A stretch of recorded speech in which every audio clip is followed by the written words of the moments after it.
This is Russia. They talk a big game, but I don't think they're the. And I think right now, the way the Europeans are standing up, I would be very, very worried if I was a Putin. You know, just a comment. He sometimes rattles his nuclear trigger chain by saying, "Well, we're a nuclear power." I'd remind him, U.S. is too, but so's Britain, so's France, and I'd said just throw it right back at him, and I think you're seeing that with the Europeans standing up right now. It's the Europeans' war because it's the Europeans' backyard and they see it, but it's one of those where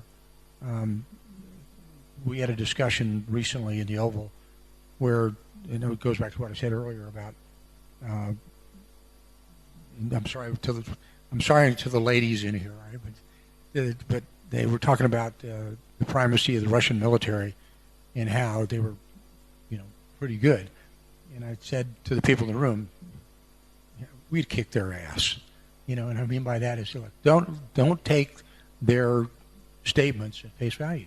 They're not as good as Putin says they are, and that I give great credit to the Ukrainian military because they've taken them down a couple of notches, and so I don't think anybody should be afraid of the Russian military. It's a nuclear power. Check that block. I got that, but they don't have. I don't believe they've got the capacity that they had that they can march towards Berlin or anywhere else. This is my video update on this Monday afternoon, September the 15th, coming to you from Limassol, Cyprus. Let's talk about some news, and let's start things off with local elections in Germany, in the area of North Rhine-Westphalia, very big region in Germany with a big population of around 18 to 19 million people, and this is the region which experienced all of those deaths in the span of 2 to 3 weeks. 7 AfD candidates and potential candidates died in the region of North Rhine-Westphalia. And this is an SPD stronghold, the party of Pirate Schultz. This is where the SPD shines. And this year, during these elections, the SPD got completely shattered. They did not do well at all, the SPD. They ended up in second place with 22% of the vote. In first place was the party of BlackRock Merz, the CDU. They did not improve. They did not fall. They pretty much remained steady. And in third place, tripling their vote count, was none other than the AfD with about 15% of the vote. And this is an area in Germany where in the past, the AfD was almost non-existent. It had about 5% of the vote during the last election, and now it has tripled its presence in North Rhine-Westphalia. So the party of Pirate Schultz, the SPD, it is crumbling. The CDU, no improvement whatsoever. The party that gained the most, that did the best, was the party that had 7 of its candidates die in a matter of 2-3 weeks. That is the AfD. According to the New York Times, German far right gains in bellwether election, but fails to sweep. Though a relief for the governing coalition, the far right Alternative for Germany nearly tripled its vote share in North Rhine-Westphalia versus 5 years ago. I don't think anyone expected the AfD to sweep, as the New York Times frames it. I think tripling your vote from one election to the next in an area where historically you have not had much of a presence is pretty impressive. And the big story is that the SPD has lost this this stronghold of theirs. The SPD is the CDU's coalition partner. Is a bad sign for BlackRock Mertz. When your coalition partner in government performs terribly in a region that they used to dominate, not a good sign for BlackRock Mertz. So that is the big news in Germany. In the UK, Keir Starmer, he is reporting a 1% growth in the economy. Don't ask how he came up with that number. Just go with it. 1% growth is what Keir Starmer is reporting in the UK economy. And US President Trump, he will be in the UK tomorrow. He is making a state visit to the UK. This is his second or third trip to the UK. I believe it's his second official trip to the United Kingdom. And Trump will be the guest of honor of Sir Keir Starmer and the British establishment. A British establishment, a Labour Party that is despised by its citizens. A Keir Starmer who is polling at about 0%. I'm exaggerating it, but still, it seems like no one likes Keir Starmer, not in the UK, not outside of the UK.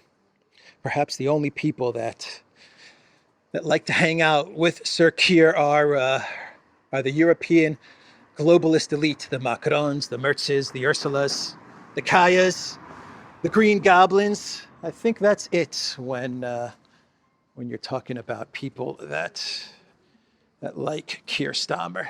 Everybody else wants to see Keir Starmer exit the scene. So Trump going to hang out with Keir Starmer at a time like this for the UK, the economy a complete mess.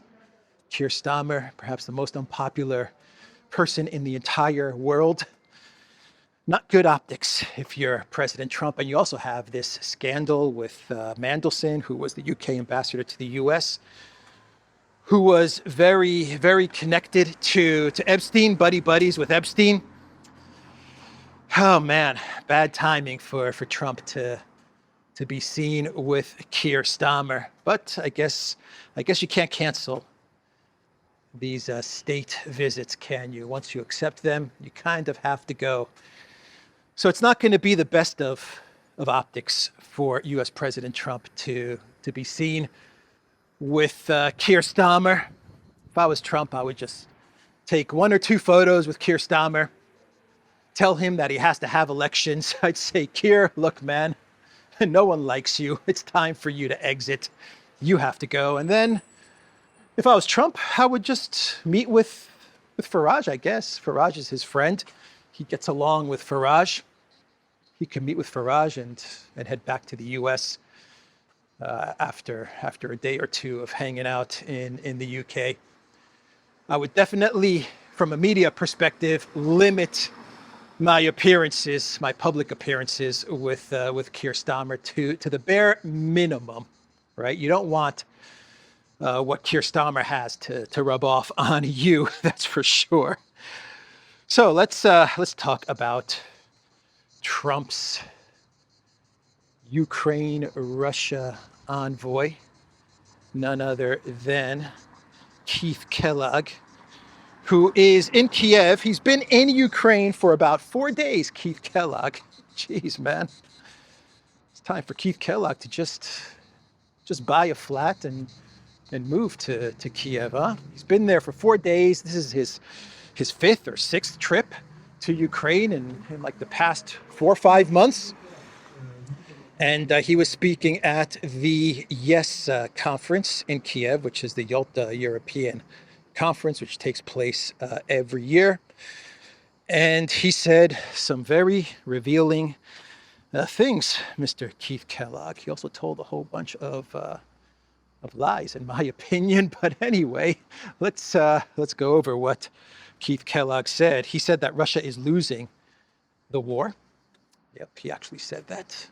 Russia is losing the war, which makes me ask the question, if Mr. Keith Kellogg, Russia is losing the war and things are so bad for Putin, then what's the problem, man? What's with all the panic? What's with the money and the weapons and all of the sanctions, all of that stuff? Why are you guys panicking so much? Security guarantees and stuff like that. Russia is losing the war, according to Keith Kellogg, so you would think that everyone would be relaxed, happy and relaxed. No problems. We've won this thing, according to Keith Kellogg. Anyway, he said that Russia is losing the war. He also said that NATO, the Europeans, the UK, France, they could kick Russia's ass. He said that as well. He made it a point to say that, yes, Russia has nuclear weapons, but it's noted. He said noted. They have nuclear weapons, but it's not really a problem. That's what he was basically getting at. They have nukes, but don't worry about it. If we continue to push, Putin's not going to do anything, because we would be able to kick their ass. And before he said the word ass, he asked for apologies to all the women in the audience, right? Because he was going to say a bad word. And Keith Kellogg, he is a true gentleman. So he said, ladies in the audience, excuse my language, but we would kick Russia's ass, is what Keith Kellogg said. Once again, to Keith Kellogg, if you're so confident that NATO, France, the UK, they would be able to kick Russia's butt in Ukraine without having to worry about nukes, take nukes out of the equation, according to Keith Kellogg, don't worry about the nuclear weapons. We can go into Ukraine, we can defeat Russia. If that's the case, then what are you guys waiting for, man? And why didn't you do it on day one? If it's that straightforward to defeat Russia, if you were so confident that you guys would be able to defeat Russia, then why didn't you just go into Ukraine as NATO and defeat Russia? NATO and the US, you guys can't even put up a no-fly zone. You guys do not even want to put up a no-fly zone. That's how afraid you are of Russia and the Russian missiles and Russian air defense and all the weapons that Russia has. And you're telling me that if there was a conflict straight up between NATO and Russia inside of Ukraine, in Ukraine, you would kick their butts? Come on, Keith Kellogg. Come on, man. So anyway, that's what Keith Kellogg said. We would kick their butts. If he was winning, he'd be in Kyiv. If he was winning, he'd be west of the Dnieper River. If he was winning, he'd be in Odessa. If he was winning, he would have changed the government. Russia is, in fact, losing this war. Now, they may make movements and say, so, well, they're advancing in the Donbass region and Donetsk. But if you consider advancing moving by meters, not miles, well, then, okay, that's successful. But at the cost they're having, it's enormous. And I don't think people truly appreciate it. It's a number. But the numbers they have lost, when you're talking dead and wounded, well over 1 million, they left Afghanistan after losing 18,000. We left Vietnam after losing 65,000.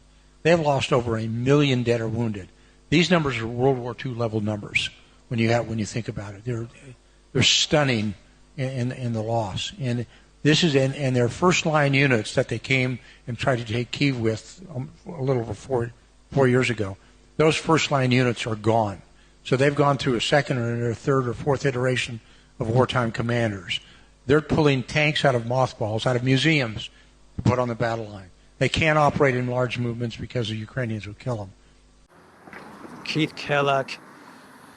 He also talked about China and placing tariffs on China. If you place tariffs on China and sanctions on China, then China will stop funding Putin's war machine, and that will be the end of Russia, and blah, blah, blah, blah. Okay, whatever. But the interesting part about this appearance from Keith Kellogg is that there is no doubt now. I mean, we knew this all along, but now there's no doubt whatsoever that the man that has been advising Trump over the past 6 months and Trump has been listening to over the past 6 months, unfortunately, he has been listening to Kellogg when it comes to Project Ukraine. It's Keith Kellogg, yeah. That's who he's been listening to over the past 6 months. That's whose advice he has taken over the past 6 months when it comes to Project Ukraine. He believed everything that Keith Kellogg was telling him. He based his policy towards Russia and towards Ukraine based on the advice of Keith Kellogg, and it is what has maneuvered Trump into a very bad position when it comes to Project Ukraine, when he could have just walked away from day one, right? Or he could have taken one of the multiple off-ramps that Putin offered him over the past 6 months. Instead, Trump relied on the advice of Keith Kellogg, and that's now abundantly clear. Keith Kellogg was talking about how they would have meetings in the Oval Office, and Trump would ask him, can we defeat Russia? And Keith Kellogg would say, yeah, we can defeat Russia. We can kick their butts. We can defeat them. They're losing a million men, or 1.2 million men, he said, which also shows that he's the one that's been feeding Trump these ridiculous KIA statistics. And Keith Kellogg is getting all of this from Zelensky, right? Zelensky is feeding this information to Kellogg, and Kellogg then would feed this information to Trump. And so Kellogg had information about what is going on the front lines, information about the casualties. All of this stuff was way off because he was getting it all from Zelensky and the Ukraine military, and he was feeding it to Trump, and Trump was believing it. And he was basing his policy and his rhetoric when it came down to Project Ukraine and to Russia on everything that Keith Kellogg was telling him and advising him. That is now 100% clear. And Keith Kellogg still believes this stuff. He still believes that Russia's losing. He still believes that Ukraine is winning.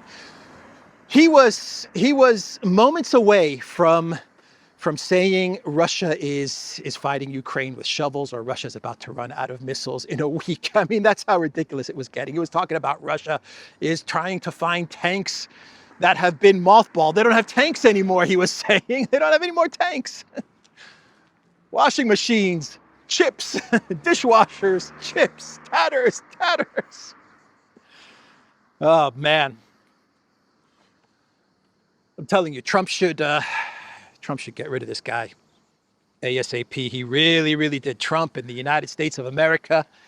He did a huge disservice, a massive, huge disservice. It didn't have to be Trump's war, but Trump listened to Kellogg and it became his war.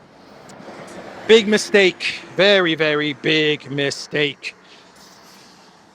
So Kellogg posted on social media, he posted on X, a picture of him and I think it looks like Android AI Budanov.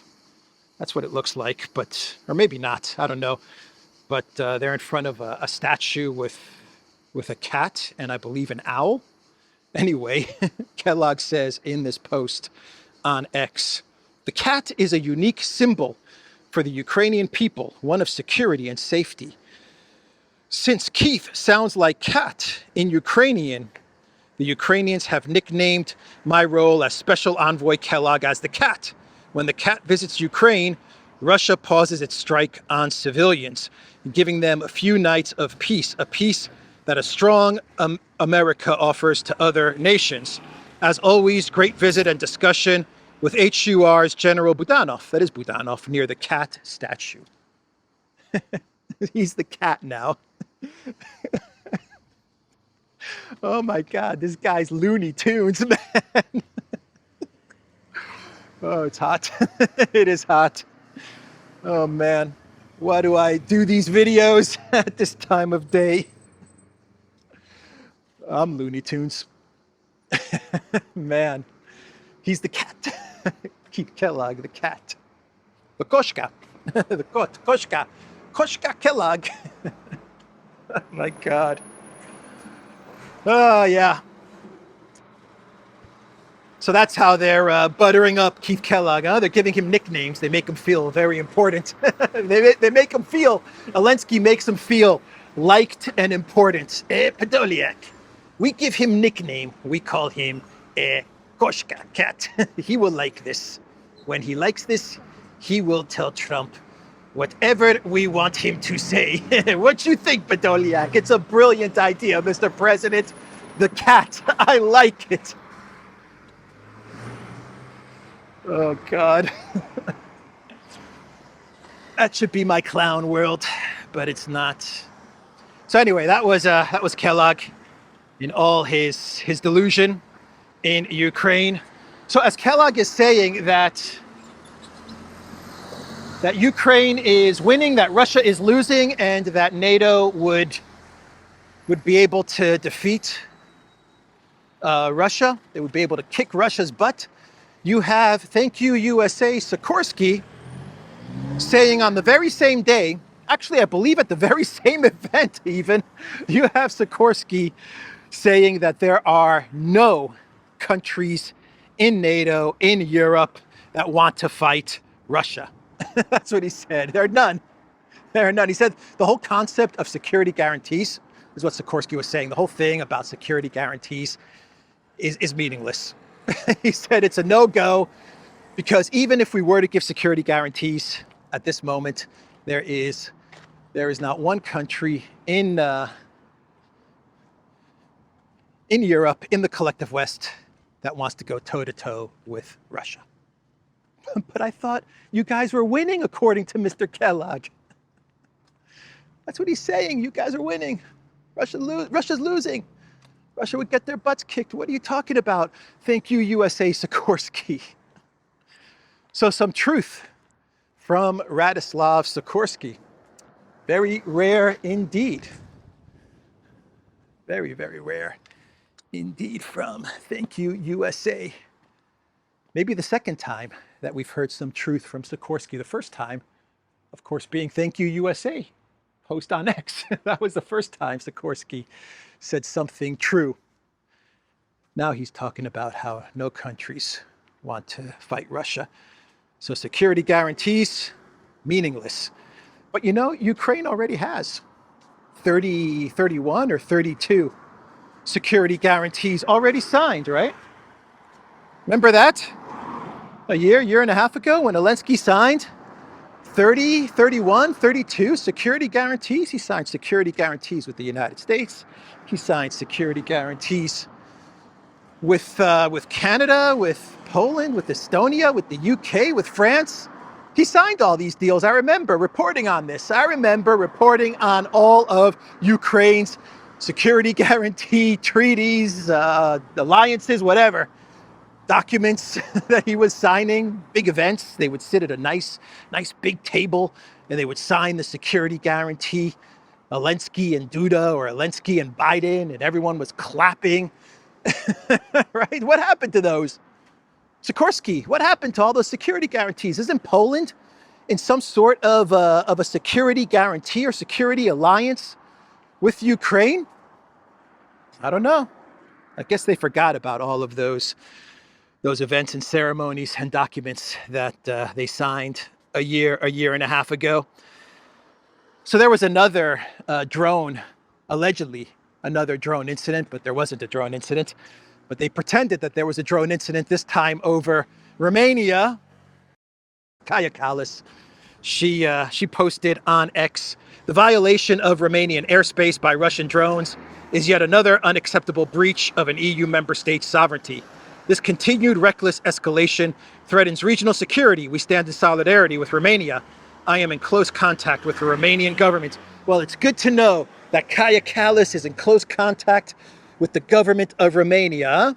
I imagine that people in Romania can sleep well at night now, knowing that Kaya Kallas is in close contact with your government over drones that maybe penetrated the Romanian airspace for something like 10 seconds or something like that. It was a big nothing burger. But if you can get a couple of more billion from Ursula's defense slush fund, in much the same way that Poland is going to be getting tens of billions from Ursula's slush funds, why not give it a shot if you're Romania? What else? What else? Trump was speaking to the media, and he repeated what he posted on Truth Social the other day, which is that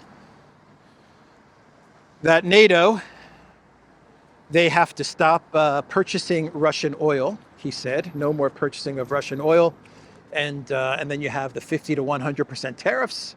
And Trump said, if they do this, then I am ready to place major sanctions on Russia. But he said that NATO, they have to pick up the slack, man, because they're just not trying hard enough. They're just not doing enough.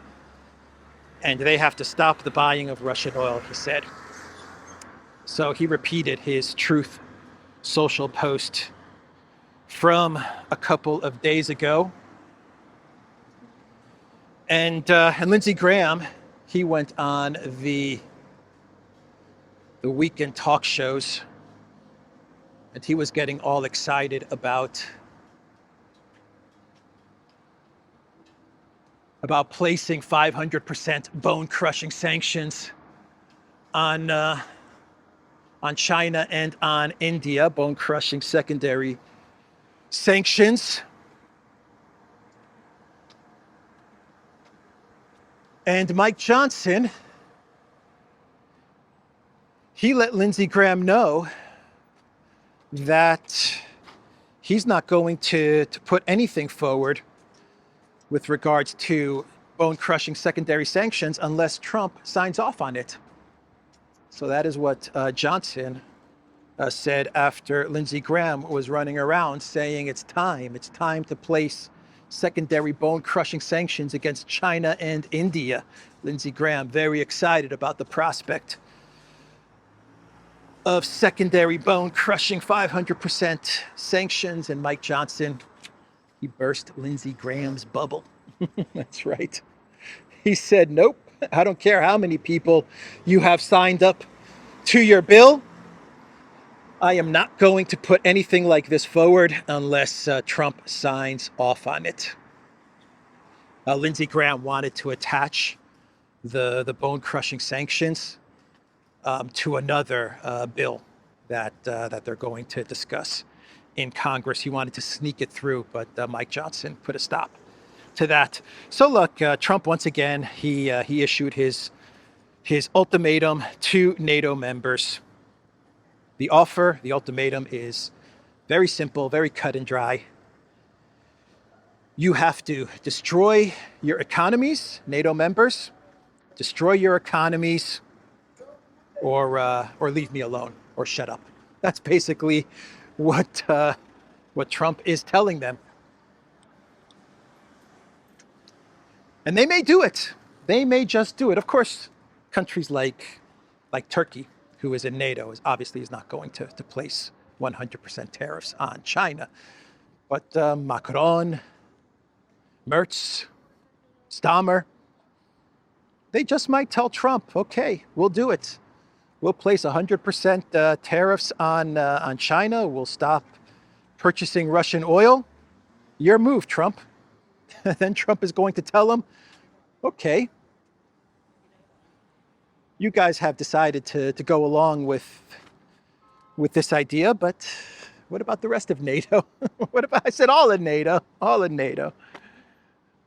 Yeah, so this thing's going to go back and forth, right? It's obvious that there are going to be no sanctions on Russia and China and India. no stopping the purchase of Russian oil. None of that stuff is going to happen.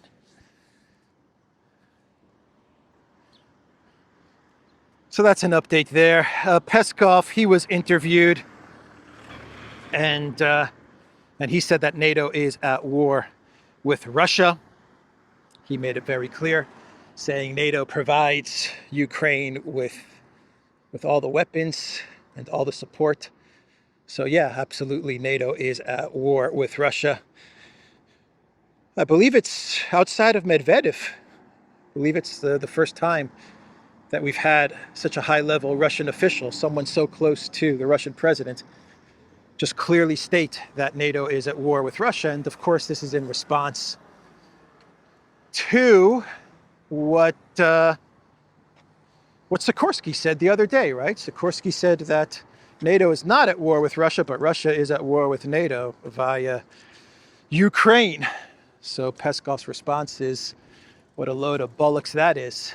Thank you, USA, Sikorski. You guys provide weapons and supports and just about everything to Ukraine. Yeah, you guys are at war with Russia as NATO. Absolutely. So that's what Peskov said.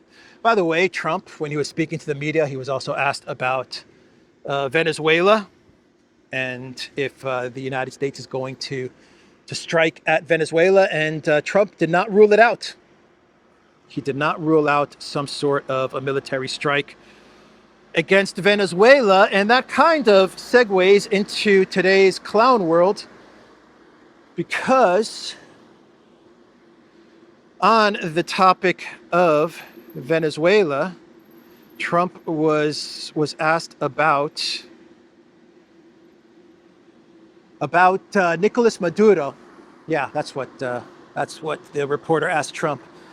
Nicolas Maduro was saying that going after the speedboat from a couple of weeks ago was illegal, and what the U.S. was doing was illegal. And then Trump responded to the reporter by saying that 300 million people have died from the drugs that Venezuela brings into the United States. He said that's illegal. Let me play you the video. Obviously, Trump misspoke. And the drugs that are being sent into our country, and the fact that 300 million people died last year from drugs, that's what's illegal. Do you think he's not? He's been misspeaking a lot these days, it seems. Happens to me all the time, Mr. President Trump. Just the other day, I said that it was September the 15th when it was September the 13th. So it happens. You misspeak, but 300 million is a way off, isn't it? So we can do one more clown world, or we can do a clown world. And this one is courtesy of Annalena360, who was interviewed by Bild about her new position as the president of the UN General Assembly. And Annalena, in this interview,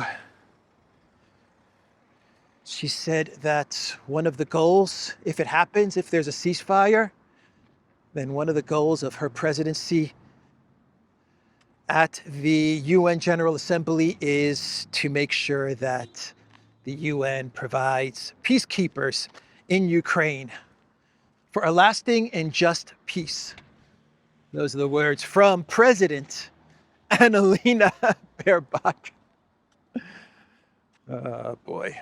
She ended up becoming president, everybody, of the UN General Assembly. It's only for a year, but still. President Annalena Baerbock, whose goal is to get UN peacekeepers into Ukraine. This would be a nice place to live, huh? All right, I will wrap up the video there. theduran.locals.com. We're on X. We are on Rumble and Telegram. And go to the Duran shop, pick up some merch. We have 25% off all merchandise. That is a nice coupon, which you can find on the Duran shop. I will see everybody tomorrow.